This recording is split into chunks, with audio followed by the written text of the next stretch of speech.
안녕하십니까. 루킴TV입니다. 루킴 칼럼 첫 번째 시작하겠습니다. 오늘은 안철수 이기는 정치를 해라, 이런 제목으로 칼럼을 드리겠습니다. 일요일의 사나이 안철수 대표가 드디어 어제 서울시장 보궐선거 출마를 공식 선언했죠. 이번에도 뉴스거리가 없는 일요일을 기습적으로 택해서 스포트라이트를 받았고, 또 자칫 추미애 윤석열 프레임 속에 갇혀있는 한국 정치 뉴스를 확 벗어나서 새로운 강력한 뉴스를 제공하는 효과를 톡톡히 보았습니다. 그런 면에서 이제 안철수는 정치력이 상당히 있다고 평가를 할 수가 있고, 또 그의 실력이 많이 늘었다고 볼 수도 있습니다. 그런 이번 선언에서 공정 경쟁을 통해서 국민의힘당을 포함한 야권 전체의 보수 단일 후보가 되겠다는 야심을 공식적으로 펼쳐 보였습니다. 이번 선언에서 안철수는 많이 개인적으로 고뇌한 흔적을 발견할 수 있습니다. 처음에는 대선을 목표로 두고 서울시장 선거는 절대 출마 안 하겠다, 여러 차례 공언을 했었죠. 전형적으로 대선만 꿈꾸는 인상을 주었습니다. 또 그는 개인적으로 자신의 나이가 어린 나이가 아니다, 그런 나이 걱정도 하고, 대선에서 최후의 정치 인생의 승부를 걸고 최후의 결전을 하겠다, 인생 최대의 승부수를 띄우는 그런 승부처를 삼겠다고 얘기를 했었죠. 그런데 이제 상황이 변화한 거죠. 윤석열이라고 하는 다크호스가 야권의 대선 후보 1위로 등장을 했고, 또 이번에 서울시장을 놓치면 2022년도의 대선도 야권에서 이길 수 있다는 보장이 없다, 그런 절박감을 느낀 것으로 삼아야 됩니다.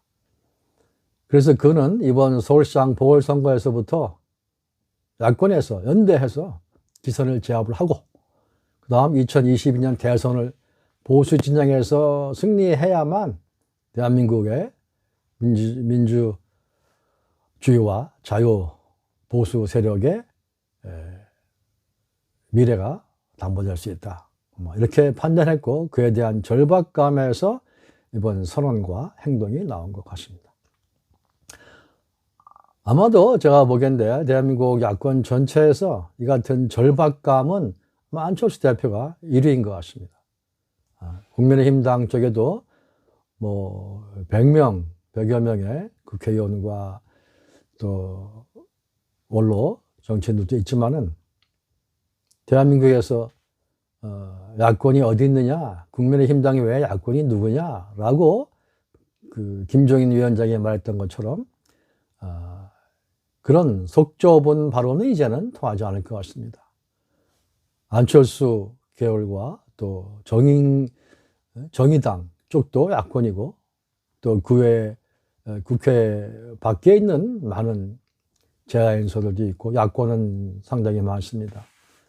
김종인 위원장처럼 국민의힘당만이 야권이다, 야당이다, 이렇게 생각하는 사람은 사실은 별로 없습니다. 그 사람만 제외하고는. 그런 발언은 그의 한계, 그의 그릇의 한계를 드러낼 뿐이죠. 거의 의도적인 부인에도 불구하고 국민의힘당 쪽의 초선 의원들은 이미 안철수 대표와 이미 긴밀한 대화를 하고 있고, 그를 초청해서 강의를 듣고 있고, 이런 이미 소통을 벌써부터 하고 있죠. 또한 안철수는 진중권, 금태섭 같은 과거 진보 진영 또는 좌파 진영의 논객, 또 저명 인사들과도 이미 깊은 유대 관계를 맺고 있고, 선거를 위한 협력도 하고 있는 것으로 알고 있습니다. 그런가 하면 국힘당 출신의 김소영 같은 보수 진영의 신세대들하고도 폭넓은 대화와 협력 관계를 맺고 있는 게 이미 다 나타나고 있죠.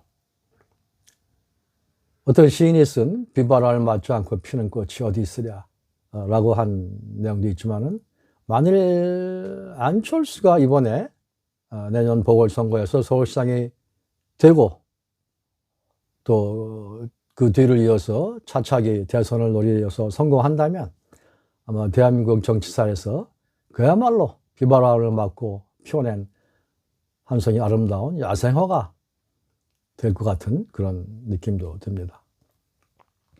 이번 보궐선거 출마 선언을 통해서 안철수는 차기 대권에 대한 양보를 어떻게 보면 국민의힘당의 한 셈이죠.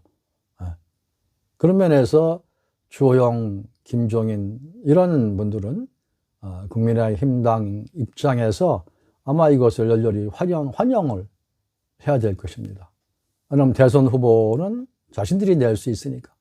물론 윤석열이라는 제3의 인물이 있긴 하지만 그렇게 볼 때 윤석열, 안철수 또 국민의당 후보들을 포함해서 진정한 범야권은 이미 대한민국에 형성이 된 겁니다. 그것을 부인한다는 것은 오히려 정치 감각이 떨어진다고 밖에 볼 수 없죠. 그런 면에서 김종인 위원장 측은 더 강하고 깊은 현실 인식이 필요할 때입니다. 만약에 내년 서울 보선에서 승리를 하고 또 2022년 대선에서 보수 쪽에 승리하도록 안철수가 적극 힘을 보태서 도와준다면 보수 진영은 영광스러운 정권 탈환과 또 2027년까지 이어지는 대선도 가능성이 있는 거죠.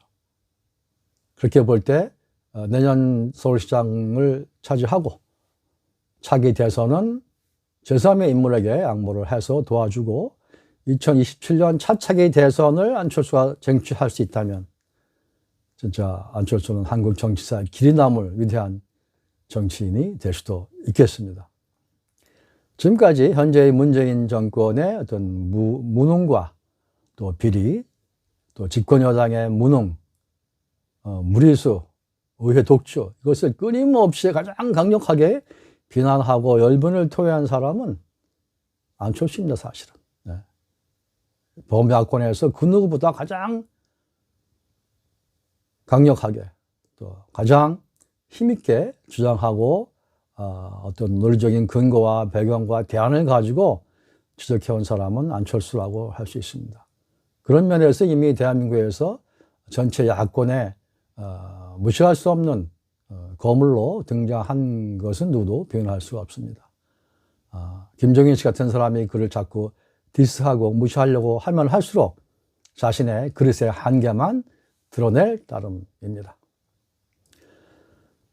특히 안철수 대표 같은 분은 집권 여당 측에 대해서 그들은 경제도 잘 모르고 4차 산업도 모르고 행정도 모르고 대한민국에 산적해 있는 위대한 좋은 인재풀을 제대로 쓸 줄을 모른다. 자기 이념적으로 자기 편들만 쓰려고 하는 데에서 지금 대한민국의 암울한 현실이 지금 노정이 되고 있고 미래도 담보할 수 없는 이런 상황에 처하게 되었다. 그리고 상식이 통하지 않는 그런 사회로 몰고 가는 것이 참 참담하다. 그렇게 느꼈고 그런 발언들을 지속적으로 쏟아져 냈다는 것을 아마 서울 시민과 국민들은 눈여겨보아야 할 것입니다. 안철수는 이번에 어떤 형태를 거치든 간에 내년 봄에 야권 전체를 대표하는 단일 후보로 서울시장 선거에 나서게 될 것입니다. 그리고 그가 승리할 가능성은 실제로 매우 높습니다. 제가 보건대 아마도 민주당 쪽에서 남성 후보가 서울시장 후보로 나온다면은 아마 안철수 쪽에서 7대3 정도로 승리가 점쳐집니다. 그리고 여성 후보, 예를 들어서 박영선 현재 장관이나 또 뭐 추미애 씨나 이런 분들이 나온다면 그렇더라도 6대4 정도의 승산은 충분히 있습니다. 앞으로 이에 대한 여론조사 팀들이 조사 결과들이 아마 쏟아져 나오겠지만 그건 두고 보면 알 것 같습니다. 제가 만일 안철수 대표에게 편지를 쓴다면 이렇게 쓰겠습니다. 이번엔 당신 차례인가 보. 당신 차례인가 보. 성공하는 선거, 이기는 정치를 하시기 바랍니다. 이번 출마 선언에 대해서 민주당 쪽에서는 섣부르고 아주 비아냥거리면서 격조 없는 천박한 반응들을 내놨습니다. 국회의원 몇몇 사람들이 안철수는 변절자다, 패배하는 것도 습관이다, 뭐 이런 얼토당토하는 비아냥거리는 수준의 천박한 반응을 내놓는 것을 보고 참 안타까움을 금할 수 없었습니다. 민주화 진보 세력을 자처하는 여당에서 보인 저급한 논평인 거죠. 그런가 하면 김종인, 주호영 이쪽 국민의힘당 쪽에서 대응은 아직 뭐 특별한 것이 없습니다만은 썩 반기는 것 같지는 않은 그런 씁쓸한 반응인데 그것은 썩 국민의힘 당에도 도움이 되지 않는 반응입니다. 이제 김종인 씨, 주호영 씨 이런 분들은 또 국민의힘 당 전체 국회의원들은 대한민국의 보수 진영의 어떤 그 진영을 좀 더 크게 볼 필요가 있습니다. 더 크게. 그래야 국민의힘 당도 살고 대한민국 전체 야권이 살아날 수가 있습니다. 그렇지 않고 자신의 당만 강조하고 당만 내세운다면 필패입니다. 차기 총선에서 국민의 심판에 의해서 다시 국민의힘 당은 또 한 번 당명을 갈던가 현재 금배지를 전부 내려놓아야 되는 그런 비참한 상황을 맞이할 수도 있습니다. 왜냐하면 국민이 바라보는 야권에 대한 어떤 비전과 전망과 기대와 희망이 국민의힘 당보다 훨씬 강하고 크기 때문입니다. 그게 오늘의 현실입니다. 국힘당 쪽은 그것을 잘 깨닫고 살펴야 될 것입니다. 자, 이제 새로운 정치판이 짜여지고 있습니다. 안철수 대표의 서울시장 출마 선언으로 인해서 대한민국의 정치지형은 다시 요동을 치고 있습니다. 최종 선택은 대한민국 국민이 하는 것이며 서울 시민이 할 것입니다. 함께 지켜볼 수 있는 좋은 정치 주제가 생겼습니다. 오늘은 루킴 칼럼 첫 번째 여기까지 하겠습니다. 고맙습니다.